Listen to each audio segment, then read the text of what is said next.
For them, the worst thing in the world isn't being hated, it's being ignored. They live for the drama, the attention, and the spotlight, even if it burns their own life down.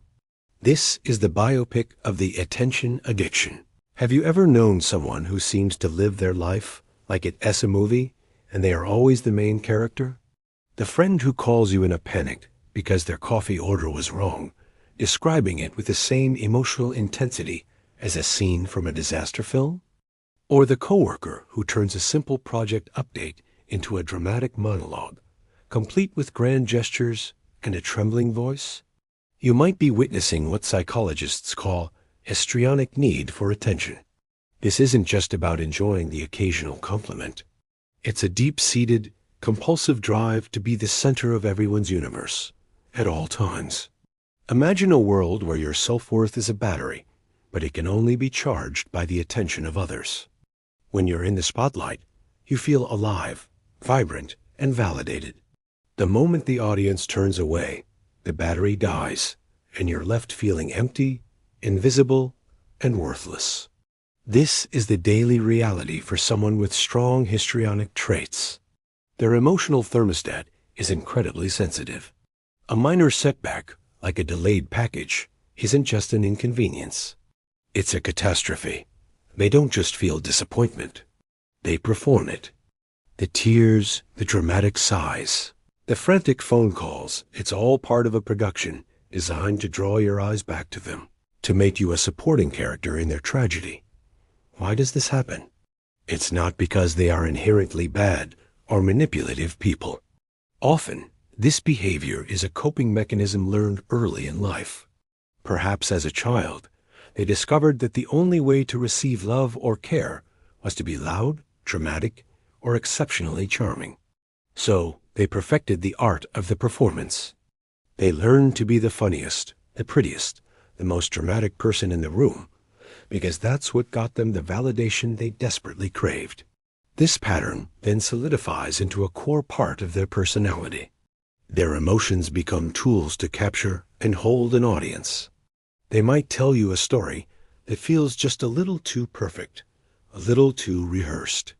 The details are exaggerated, the emotional highs and lows are amplified, and you can't help but be drawn in. You're captivated, and for them, your captivation is like oxygen. One of the most powerful tools in their arsenal is seduction. This isn't always in a romantic or physical sense, though it can be. It's about a broader social seduction. They use their charm, their appearance, and their charisma to enchant you. They'll shower you with compliments, make you feel like the most important person in the world, and create an intoxicating energy around them. They are masters of the first impression. This is how they ensure you keep watching, how they keep the spotlight firmly fixed on them. They might dress in a way that demands attention, use flirtatious language in everyday conversation, or share inappropriately intimate details of their life with near strangers. The goal is always the same: to create a connection, however superficial, that guarantees your focus. Think about the social media influencer who documents every single moment of their perfect life, but seems to crumble when the likes and comments slow down. Or the friend who is the life of every party, but can't stand a quiet night alone. The performance is exhausting, and it comes at a significant cost. Beneath the dazzling exterior, there is often a profound sense of emptiness. They don't have a stable sense of self because their identity is outsourced to their audience. Who are they when no one is watching? They don't know. The silence is terrifying because in the silence, they feel like they cease to exist. This constant need for external validation makes genuine relationships incredibly difficult. Friendships and romantic partnerships become a stage for their next performance. They might be intensely passionate and engaging at the beginning of a relationship, but they struggle with real emotional intimacy. True intimacy requires vulnerability and a willingness to be seen for who you really are, flaws and all, without an audience. For someone with a histrionic personality, this is a terrifying prospect. They might see their partners not as equals, but as a dedicated audience member whose primary role is to applaud.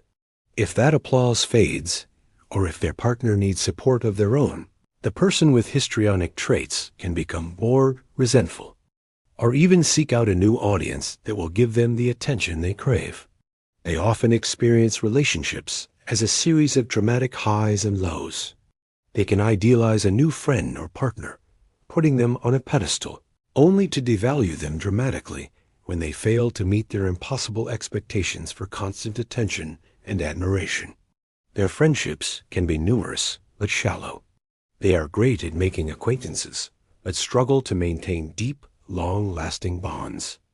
The people in their lives can start to feel like props rather than individuals, leading to a cycle of broken relationships and a reinforcement of their underlying belief that they are unworthy of love unless they are performing. So, how can someone break free from this cycle? The first step is self-awareness. Recognizing that your self-worth is tied to external validation is a massive and often painful realization. It requires looking past the performance and confronting the emptiness that lies beneath. This is where professional help can be crucial. Therapy, particularly cognitive behavioral therapy, can help individuals challenge the core beliefs that drive their behavior.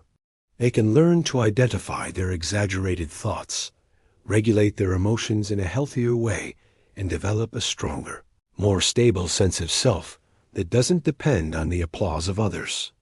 It's about learning to find value beyond the likes. It's about discovering that you can exist and even thrive when the room goes quiet. This journey involves building genuine self-esteem from within. It means finding hobbies and interests that you enjoy for their own sake, not for the attention they might bring. It means learning to sit with uncomfortable feelings without needing to dramatize them for an audience. It means practicing mindfulness and getting in touch with your true self, the person who exists behind the curtain. For those of us who know and love someone like this, it's important to approach them with compassion, but also with firm boundaries. It's okay to refuse to be a part of the drama. You can offer support without enabling the performance. You can say, "I can see you're really upset, but I can't talk about this for hours. Let's find a practical solution."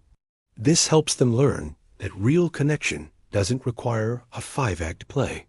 Encourage them to seek professional help, not as a judgment, but as an act of care. Ultimately, the path to healing is about trading the temporary thrill of the spotlight for the lasting warmth of genuine connection. It's about realizing that the most important audience you will ever have is yourself. Learning to approve of yourself, to validate yourself, and to love yourself, even when no one is watching, is the real performance of a lifetime. It's about finally stepping off the stage and starting to live a real, authentic life.